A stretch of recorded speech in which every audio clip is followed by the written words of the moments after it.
Welcome to the Weekly Workplace Podcast, your hub for leveling up your workplace skills with a journey to success that's anything but boring. Get ready to ditch the dull and dive into the dynamic. Imagine high fives and fist bumps for triumphing over frontline challenges and confetti cannons for nailing your leadership goals. Our episodes feature interviews with industry game changers, spicy tips from trailblazing pros, and mind-blowing techniques to turn you into the office superhero you were meant to be. So, whether you're rocking the cubicle life or leading from the corner office, grab your cape and get ready to soar to new heights with the Weekly Workplace.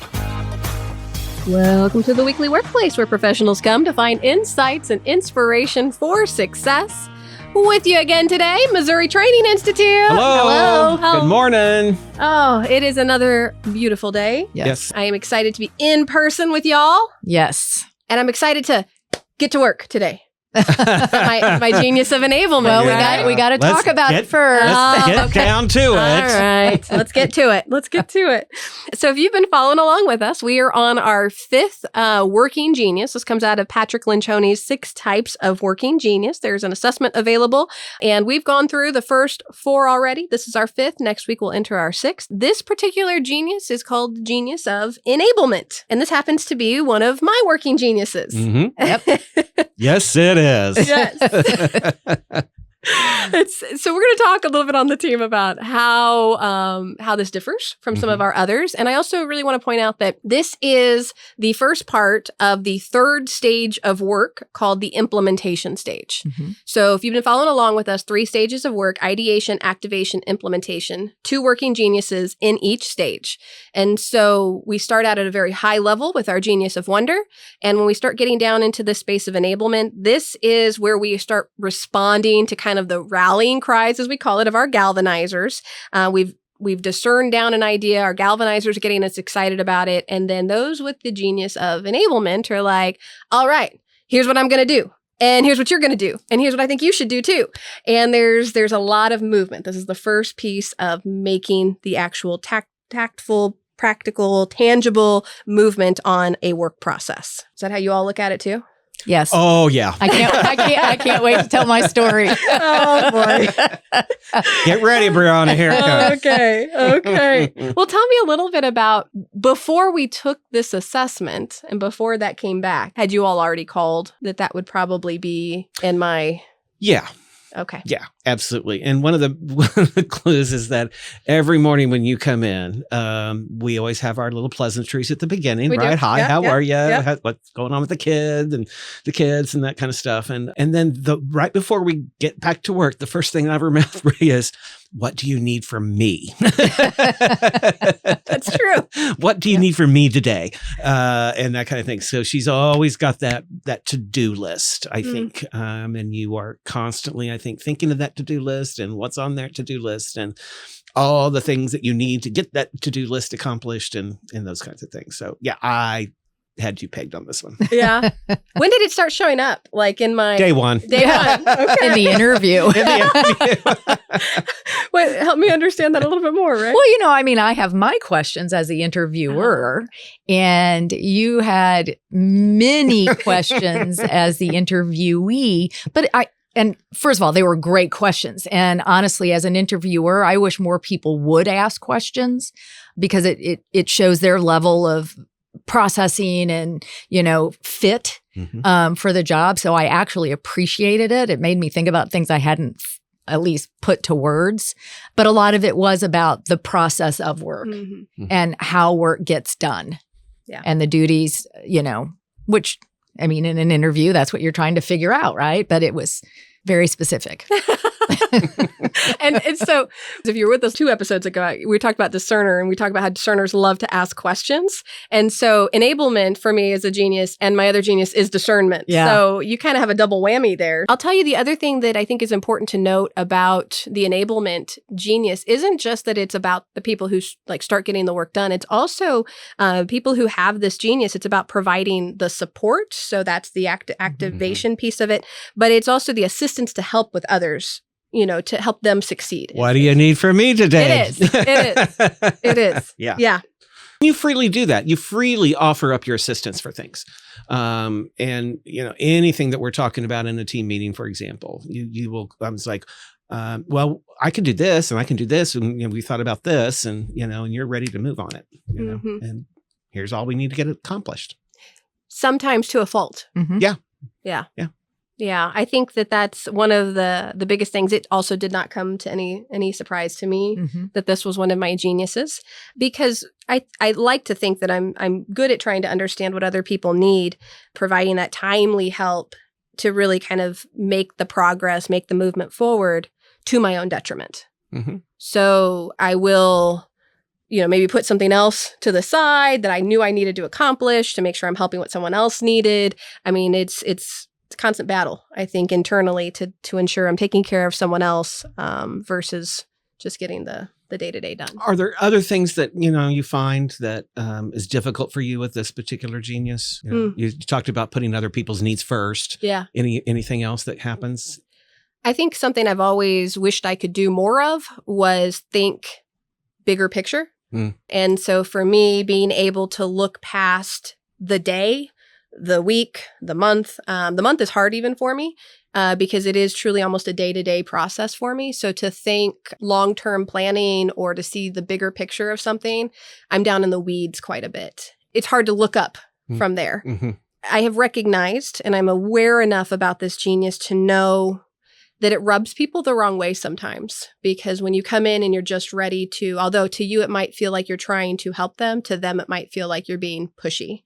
Or you, in my case as a perfectionist with enablement, have a certain way that things need to get done. My husband and I talk about that quite a bit at home, and it can be... It can be frustrating for others. Okay, let me share Please the brilliance of enablement, though. Often, we do brainstorm and come up with, ideas. And, if I've come up with an idea, one day I remember it's when we were in the basement and we had that very open lobby, and it was just the three of us down there in that whole space. And I hear her walking across the open space, and she says, thinking about this idea, she's like, I've got this idea. And she goes, what do you think about whatever? And I just go, yes. And she's like, what? And I was like, you have already thought this thing all the way through.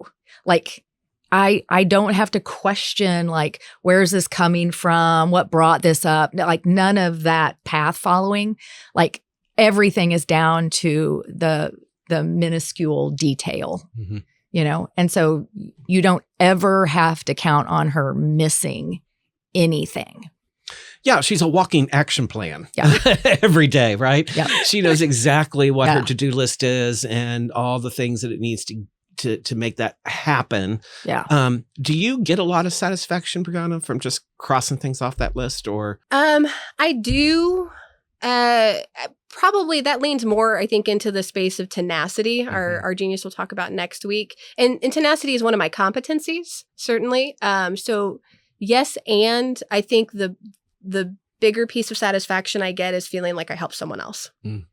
And so this morning, I think was a prime example, right? We were in there and I was trying to get our stuff ready for our recordings, but I knew you all were having printer issues. And so for me, it was like, toss all that stuff to the side. Let's get my team up together on printer things. And that's what provides me satisfaction versus feeling like I needed to be prepared for our meeting. Mm. Like that. In addition to bringing donuts for a woman not even in our department whose last day is today, and a card for all of us to sign.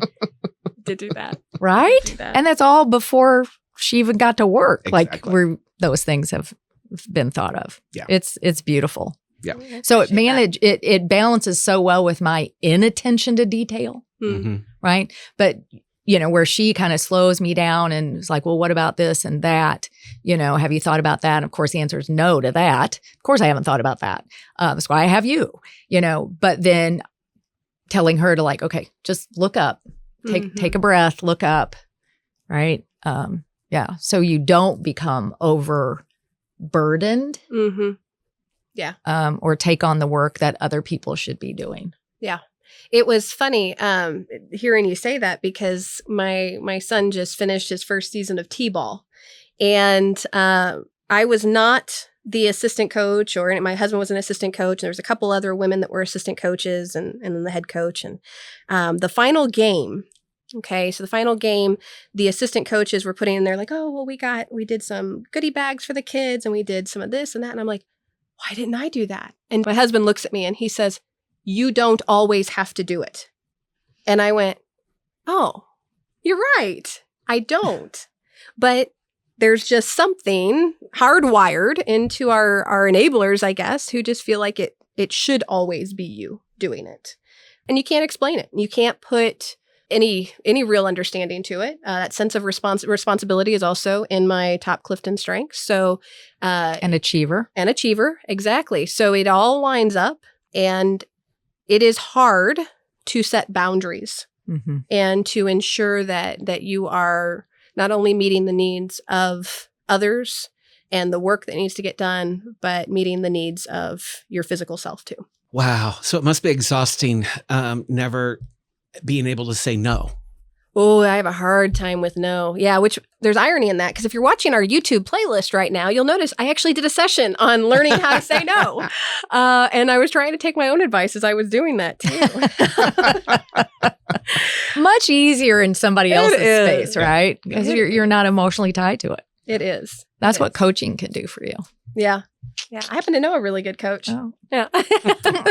I'd say that because, just recently somebody has come to you and asked you to kind of take on a particular role beyond just MTI, but within MU Extension. And you and I talked about that. And, I know that you really want to do it. I could just see it on your face that you want to do it. But I think that you're busy. You take on a lot. And so I just was wondering, just how does that feel for you when you get into those kind of situations? Yeah. Complicated, because there is a fine line, I think, sometimes. And for any of our folks on the call who might be have the genius of enablement, you know it and you hear it, the fine line of like recognizing and setting goals and doing things that are in alignment with what you truly want as an individual too, versus separating that from what other people want or need from you.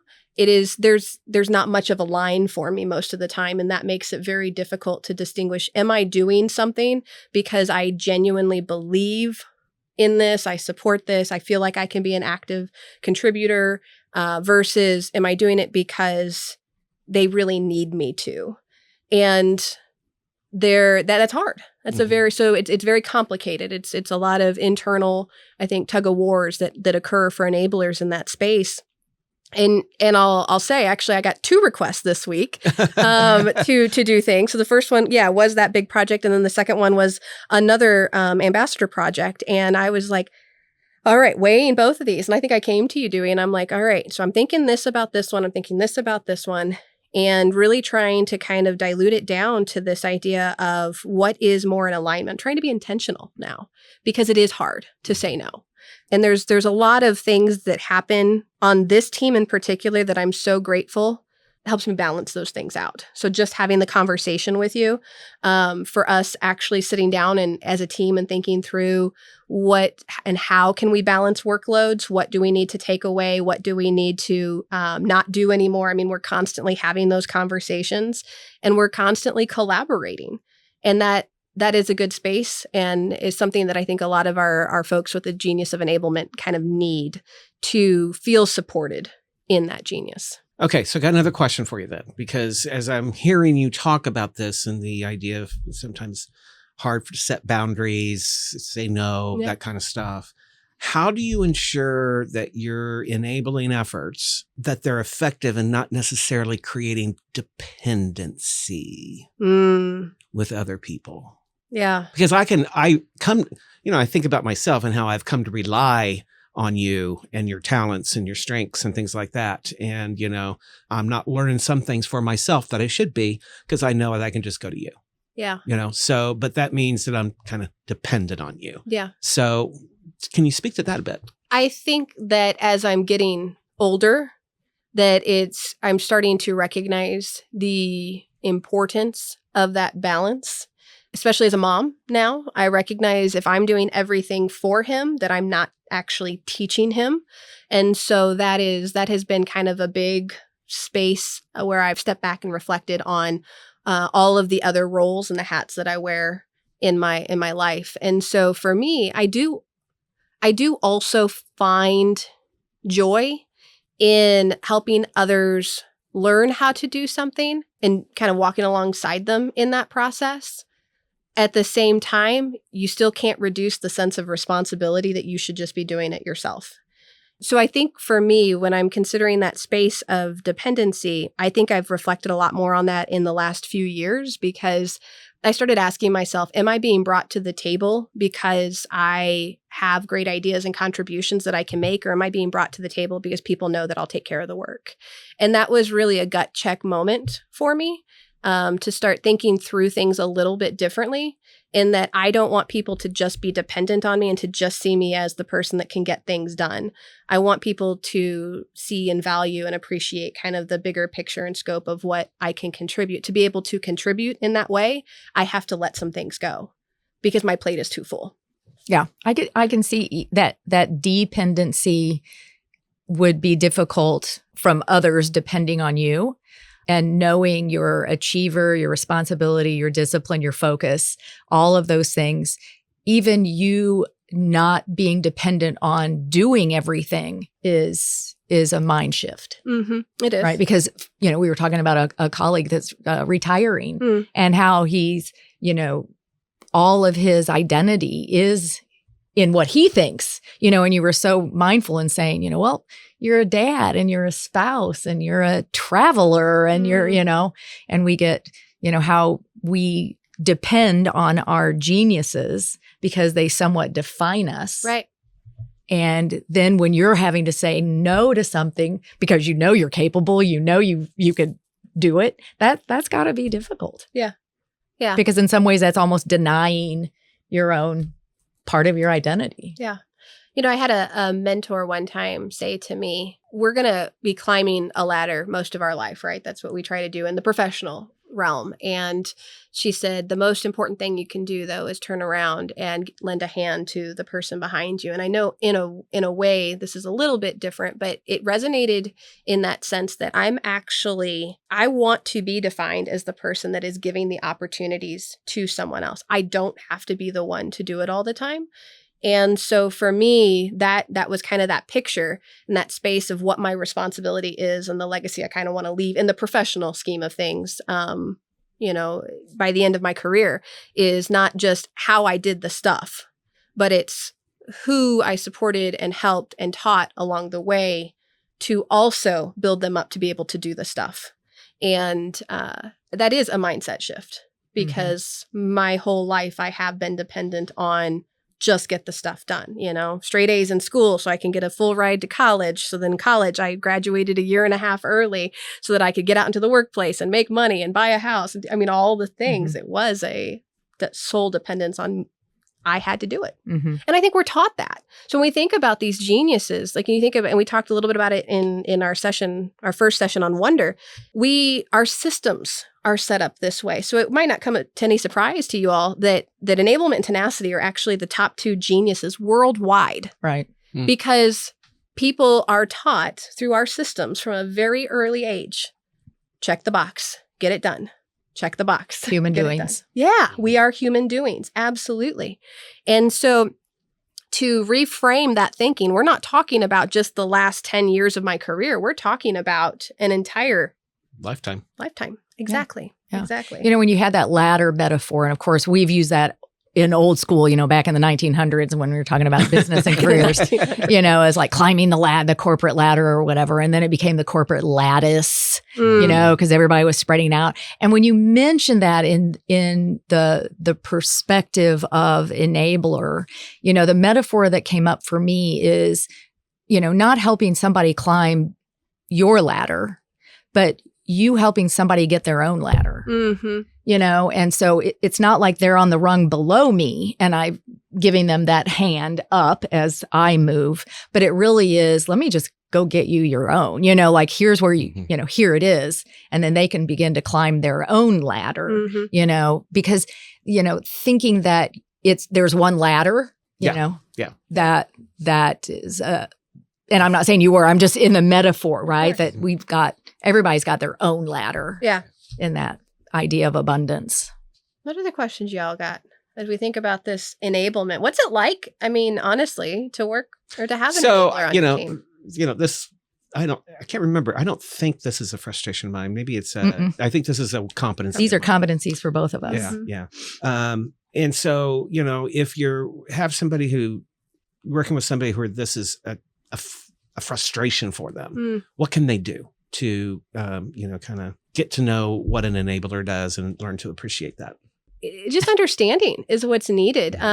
Appreciation and patience in that space too, because sometimes it's hard to get into the mindset of somebody who is constantly thinking of what I need to do next.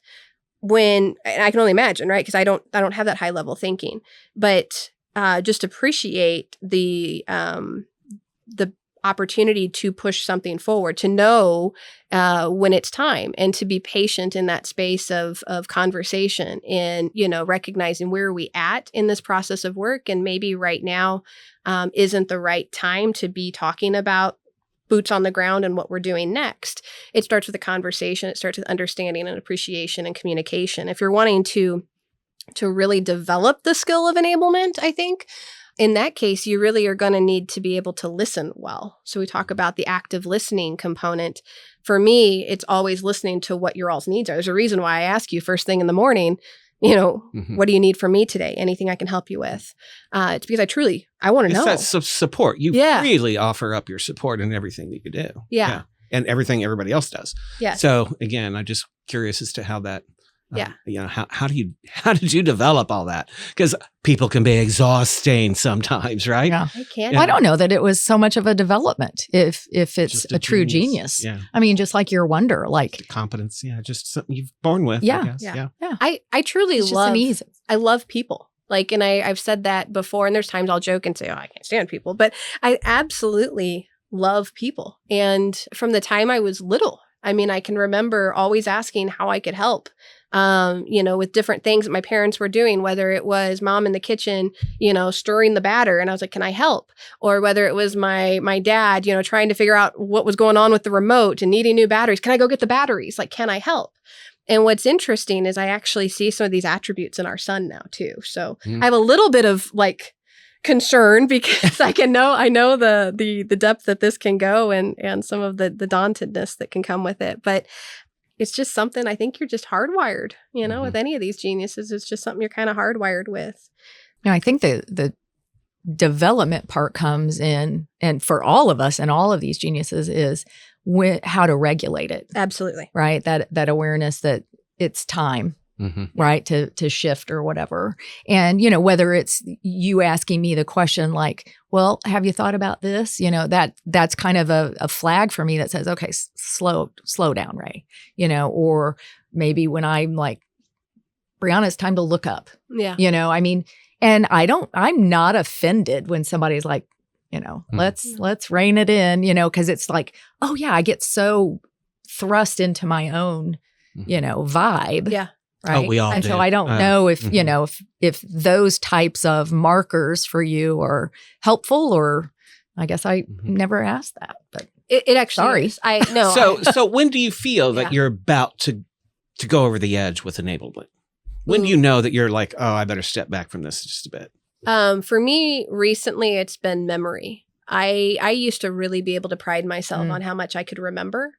And, I would not forget to do things. Like, I was on top of everything. And when I'm forgetting things, when I'm coming in frazzled, I think you have and for me, because discernment's in there too, it's that intuition. You have feelings of just out of controlledness when you don't feel in control of kind of that day-to-day plan or schedule, or just can't remember what's going on. Those are usually some key indicators that I have too much on my plate at that point. And I think when we think about some ways that I've really focused in this space on regulating recently, it's that self-care component. When you are so busy doing all the things, and not only your things, but things for other people, you don't practice a lot of self-care. And so I've been more intentional with taking some time in the evenings, making sure that I'm going to the gym regularly because it's something I enjoy, making sure that on the weekends, maybe I take an hour of, mommy time on her own, or even through our work. I think you all notice I put days on the calendar now that I'm just taking off so that I can take some time to decompress. And I think that those are important ways of regulating it, because here's the thing is I know when I'm at that point, I am no good for anybody else around me right now. You know what I love is that she has a plan for how she's going to regulate it. Like, it's just so intrinsic. I mean, and I think to that point, we don't always appreciate her ability, or not her, but, this genius, even as she's talking about reprioritizing. She has a process. She has a list. It's still going to be, on this Thursday. It's still going to be at 2:00 on Wednesdays, whatever it is. It's still, to that level of detail, And I think sometimes that's not always, we don't look at it from like, oh, isn't that funny? Or isn't that clever? And it is. But what's so interesting to me is when I encounter folks who don't do it, I'm like, what do you mean? Like, you don't have a plan for this? Or like, my husband and I are back and forth in these conversations a lot with him as a leader in his organization, and we'll talk through different things. And I'm like, wait a second, you didn't put that on the calendar? And he's just like, no, Bryana, I didn't put it on the, well, have you checked our calendar to see if, he goes, no, it's not on the calendar. Yeah. And I would probably think that's probably a gap for us, is because I'm a very wing it person. Mm-hmm. Me too. Like, I got a plan, but what Mike Tyson says, everybody's got a plan till you get punched in the face. So I'm always like, what's next? Mm-hmm. And that doesn't always work here. Yeah. Flexibility. Yeah. I had a plan for when I got punched in the face. I'm sure. So I did train. Luckily, you knocked her out first. I did. Yeah. We're talking about my amateur MMA days. But yeah, that's funny. Yeah. Well, team, I can't believe how quick our 30 minutes went. Oh my God. I know. Went quick. And so thank you for letting me tap into my Genius of Enablement a little bit here. Well, thanks for keeping us on task. Yes. If we have questions, if we have comments, anything related to anything you've heard on this episode or episodes prior, send them to us at mti@missouri.edu. And until next time, go be great. And that's a wrap, folks. Thanks for tuning in to another episode of The Weekly Workplace. We hope you've been inspired, equipped, and ready to tackle whatever challenges come your way. But before you go, remember, the journey to success never stops. Keep grinding, keep growing, and keep striving for greatness. And hey, if you want to stay ahead of the game and never miss an episode, make sure you hit that subscribe button and turn on notifications. Don't forget to leave a comment and let us know what you thought of today's show. Your feedback fuels our fire. Also, show us some love by liking and sharing this podcast with your friends, colleagues, and fellow go-getters. Together, let's spread the knowledge and empower more professionals to reach their full potential. For even more tools and resources to elevate your career, check out the Missouri Training Institute. So until next time, keep hustling, keep learning, and keep dominating the workplace.